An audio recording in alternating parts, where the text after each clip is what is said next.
নমস্কার, আসসালামু আলাইকুম। আপনারা যারা এমএ টিউটোরিয়াল গাইডলাইন চ্যানেলটি দেখছেন, প্লিজ এটিকে সাবস্ক্রাইব এবং লাইক দিয়ে সাথে থাকবেন। এখন আমরা যে পোস্ট নিয়ে আলোচনা করছি, পোস্টটি হলো group D including lab attendant. Madras service commission মারফত যে একটি নোটিশ জারি করা হয়েছে, সেই নোটিশে নিয়োগ করা হবে শিক্ষক আর শিক্ষক কর্মচারী, এবং যে কি কোয়ালিফিকেশন লাগবে একজন গ্রুপ ডি, সেটা গেজেটে মাদ্রাস সার্ভিস কমিশন একটা গেজেট বার করেছিল। গেজেট ক্যালকাটা গেজেট 19 তারিখে বার করেছিল, 19 এপ্রিল 2023-এ। সেই গেজেটে কি কোয়ালিফিকেশন আছে গ্রুপ ডির, সেইটা আলোচনা করা হচ্ছে।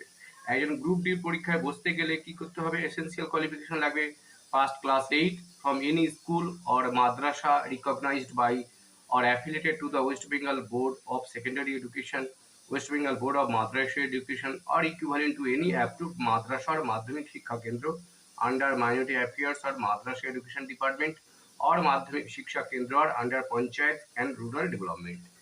অর্থাৎ ক্লাস 8 পাস হলেই হবে। সে যে কোনো কেন্দ্র থেকে পাস করলে 8 পাস হলেও হবে। তো ডিজারেবল নলেজটা লাগছে মাদ্রাসা education system, Islamic studies and culture. আর বয়স কত হতে হবে গ্রুপ ডি পরীক্ষায় বসতে গেলে? মিনিমাম এজ 18 বছর হতে হবে, 18 years, and maximum 30 years. Upper age limit is however relaxable as per government norms for SC, ST, OBC, physically handicapped candidate.